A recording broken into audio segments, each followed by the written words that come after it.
On the 4th of June 2023, the highly anticipated debut of the brand new Alstom movie R151 took place, with much fanfare.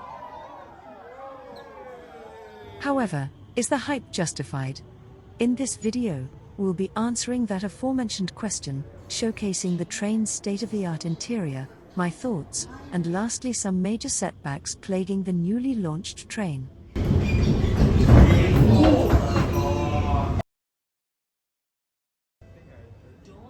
Without further ado, let's get started.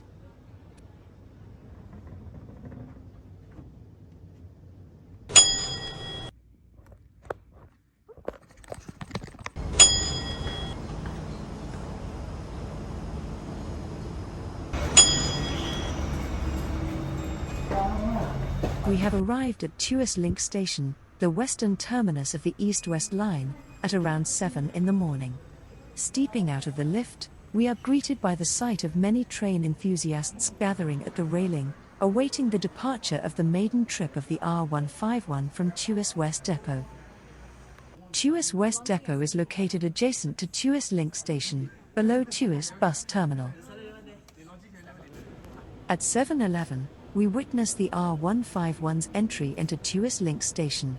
As the station staff made an announcement welcoming the new train, the cheers of the crowd from the platform can be heard clearly.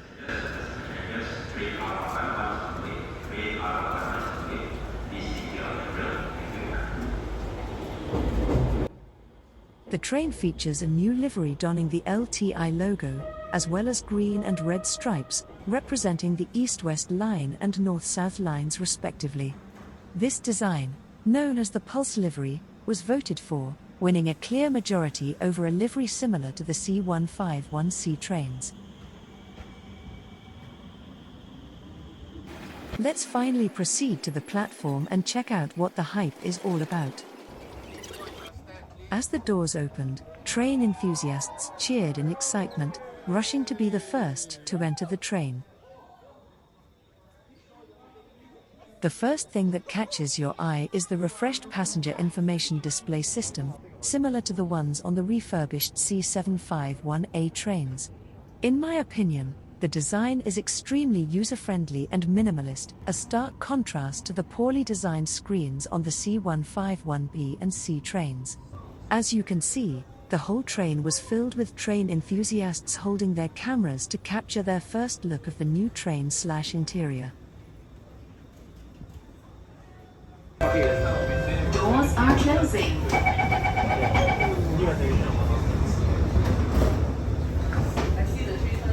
Surprisingly, the announcement data was updated, reusing the old door closing announcements from a decade ago, which really brings back the nostalgia. The broadcast for Tanah Merah was updated slightly, citing the middle platform instead of platforms C and D for transfers to the Changi branch line. Tanah Merah. Crossover to the middle platform for train service to Expo and Changi Airport. The interior comes with 3 color schemes: green, blue, and pink. The green scheme is used for the center 2 cars, featuring darker green priority seats. It looks really modern and beautiful in my opinion. The pink scheme, with red for priority seats, used for the cab ends, also blend well into the train's design. Lastly, the blue design is used for the rest of the cars, which I feel does not stand out as much as the previous 2 color schemes. The train boasts many new features, including a state-of-the-art LCD screen replacing the star is a new addition, which even notifies passengers on advisories. Perch seats similar to those on the downtown line trains are also implemented, albeit a slightly questionable design, with more on that later. Not to forget, the large one-piece windows unique to the R151, providing a panoramic view of the scenery outside. The standing area also has been increased tremendously, giving a more spacious cabin, something highly debatable and will also be mentioned later on. For that same reason, the gangways are much wider now, however compromising some crucial aspects. Door closing indicators interestingly light up at stations together with the platform screen doors, which is fairly interesting.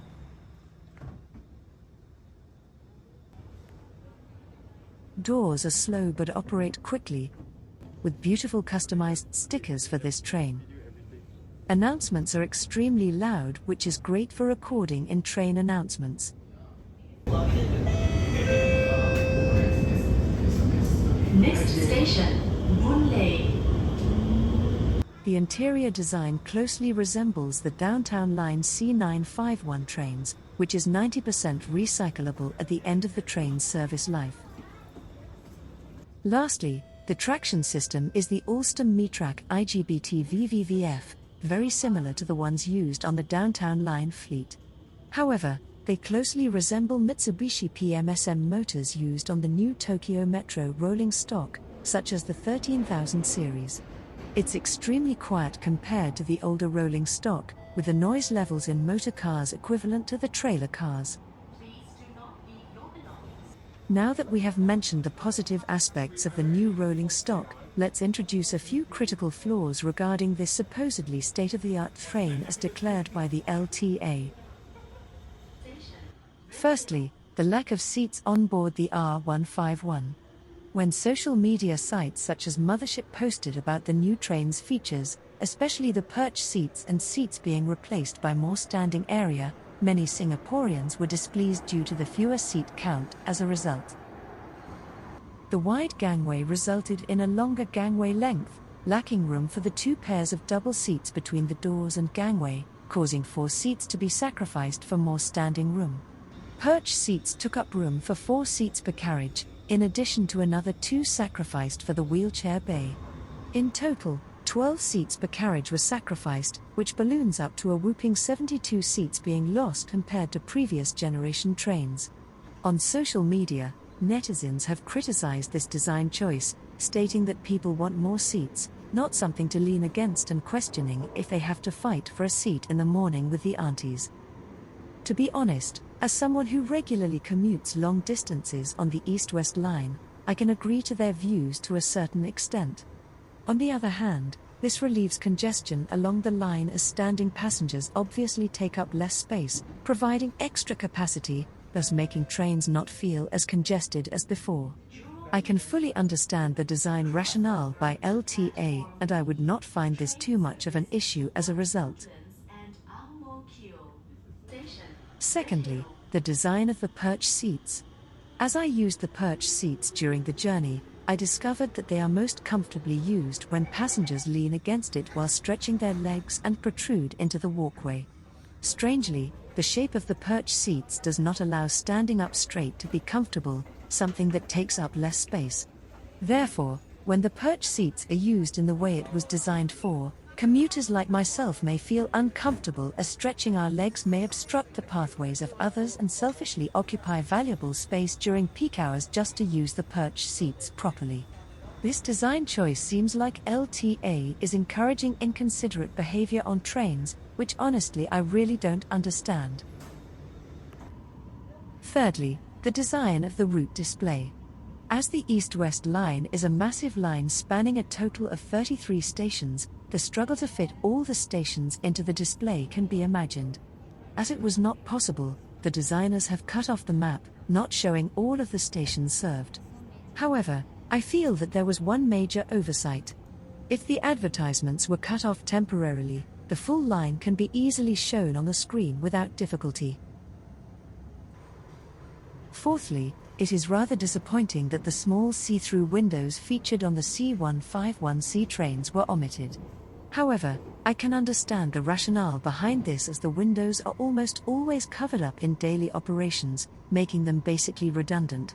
However, I am very sure all of us would like to see it return soon though, giving vibes comparable to Japanese trains. Last but not least, the most crucial aspect for any transit system, safety. On many occasions, the train jerked uncontrollably when departing stations, likely arising from suspension issues. Please watch this clip of the train jerking repeatedly as it departed Boon-Lay.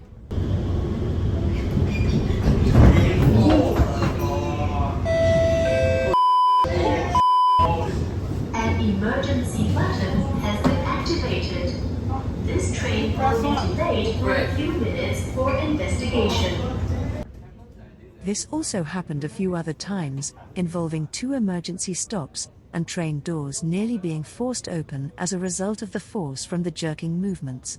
I am pretty sure the engineers are aware of this flaw and that it would be fixed soon to give commuters a safer commuting experience. All in all, I can understand the hype during the debut journey of the new R151 trains.